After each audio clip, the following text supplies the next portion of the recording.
Kristo hapa, tunapotaka kupokea sakramenti hiyo ya Ekaristia Takatifu, inaambatana na sakramenti ya maungamo, ambaye anatambua udhaifu wake, ambaye anataka kumpokea na Kristo, lazima ajinyenyekeze katika kuomba msamaha. Na hakuna njia kubwa ambaye Kristo alituachia kama kanisa, njia ya upatanisho, isipokuwa kupitia sakramenti ya nini? Ya maungamo. Na shetani mara nyingi anatuelekeza kuona kwamba haina maana sana, hata kama uenda upokee tu, kama hujaenda wiki hii utaenda wiki ijayo, tena wiki ijayo nakwambia hii wiki umekuwa busy sana, utaenda wiki nyingine.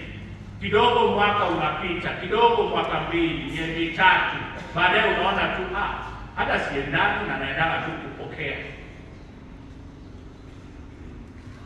Huo ndio upungufu ambao Kristo anasema anakuja kuhubiria walio masikini katika roho zao.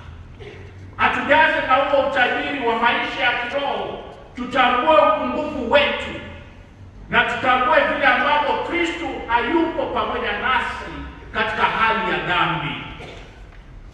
Ndio tunaalikwa kupokea na neema hiyo mpya kwa njia ya kuomba msamaha na kurudi kwake. Anatuambia anakuja kufanya wafungwa wawe huru. Wafungwa sio wale tunaenda kuwaona kule gerezani peke yao. Wafungwa ni wengi. Siku moja hata nilienda huko nikawaambia kwamba hao ni wale ambao wamepata bahati mbaya tu. Wako wapi? Wako gerezani.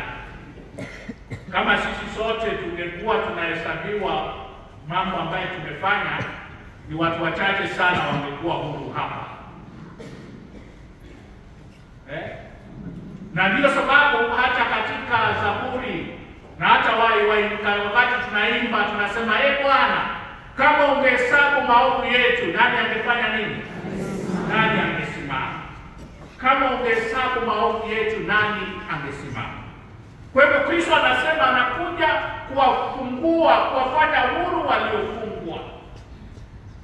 Tunafungwa na dhambi zetu.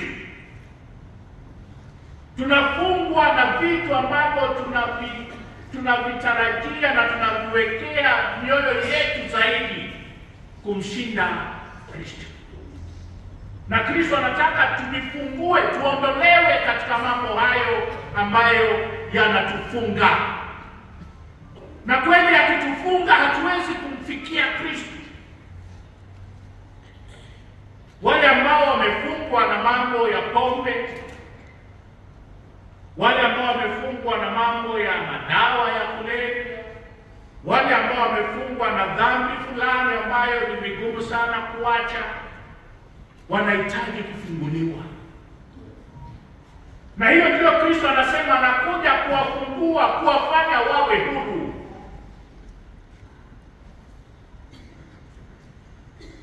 Wewe pia unaweza kuwa umefungwa na vitu fulani. Katika kile kiapo ambayo kina mama kulikuwa nacho hapo mwanzoni, kuna sehemu moja nilikuwa naona inasema nitawachana na mambo ya ushirikina. Sivyo? Unaweza kuwa wewe ni Kristo namba moja, lakini katika kiuno chako umejifunga ile shanga ambayo ulipewa na babu kule kutoka Kitui. Ambaye alikwambia hii itakukinga, hii itakuangalia. Na umesahau nguvu ya neema ya Ekaristia ambayo Kristo anakupa, na wewe unategemea nguvu zingine. Hayo hicho ndio kifungo ambacho Kristo anasema tukiondoe. Anakuja kutufungulia sisi, kutufanya tena huru kama wana wa Mungu. Tunaweza kuwa labda tumefungwa pia na mila na tamaduni zetu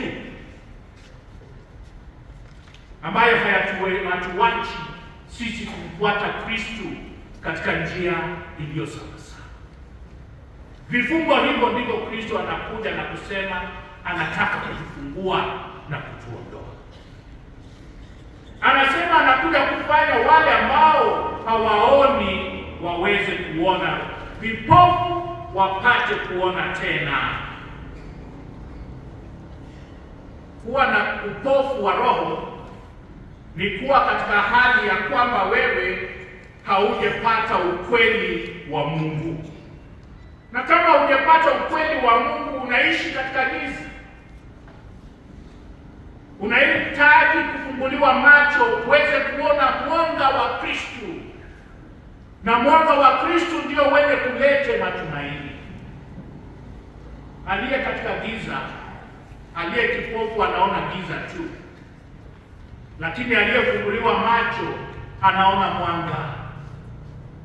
Na Kristo anataka tuishi katika huo mwanga wake. Anatuondoa katika maisha ya giza na kutulete katika maisha mapya ya nuru. Siku hizi ambazo mmekuwa hapa katika mafundisho ambayo mmeyapokea, ni mafundisho ya kuwaondoa katika maisha ya giza na kuwalete katika maisha ya nuru, mwanga ambao Kristo analeta kwetu. Katika kipindi cha Pasaka, mwanga huo ambao ni Kristo utaangazwa ndani yetu. Tutaandamana na mwanga huo wa Kristo ambaye anakuja kuondoa giza maishani mwetu na kuleta nuru hiyo. Tunahitaji kutembea kama wana wa mwanga. Tunahitaji kutembea kama kina mama wa mwanga, kina mama wa nuru yake Kristo. Yeye ambaye amekuja kutuangazia na kutufanya upya katika maisha yetu. Kristo anasema pia amekuja kuwafungua wale ambao wamegandamizwa. Kuna watu wengi wanagandamizwa. Wamenyimwa uhuru wao. Wanaishi kama watumwa. Hao amekuja kuwapa matumaini mapya kwamba ndani yake na wakimfuata wataweza kuishi wakiwa na uhuru tena. Kwa hivyo katika njia hizi ambazo Kristo anazilete kwetu, ndiyo maana jubilei hii ya matumaini inatualika na sisi tuweze kufanya hayo. Baba Mtakatifu amesema katika kipindi hiki cha jubilei ya matumaini tufanye pia na matendo. Iwe ni jubilei iliyo na matendo, kwamba wale walio masikini kati yetu tukaweza kuwashughulikia. Wale ambao wamegandamizwa tukaweza kuwakaribia, kuwapa na matumaini. Wale ambao wapo kifungoni tuwape na matumaini kwamba itakwisha. Watapitia kifungo chao na watatoka. Kuna mtu aliye gerezani ambaye anangojea tu kuambiwa kwamba usiwe na hofu, haya yatakwisha.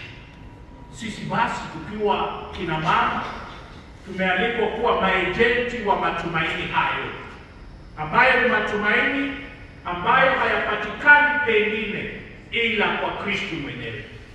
Tuombe basi ili kikundi hiki ambacho kweli kinaleta matumaini katika kanisa. Bila kikundi hiki cha CWA katika makanisa yetu kutakuwa tumepungukiwa kiasi kikubwa. Kuna mwanga ambao unalete na inatia nguvu katika maisha ya imani. Na hii ndio labda inaendelea kutia nguvu imani katika bara letu la Afrika. Nilikuwa naongea na padri mmoja juzi ambaye ako na parokia nchi za nje kule Uingereza, na ananiambia yeye ako katika parokia ambayo iko tu na watu 100 peke yake. Watu 100 peke yake. Na ni mahala ambapo miaka iliyopita makanisa yalikuwa yanajaa. Sasa makanisa hayana watu. Watu wamepungua.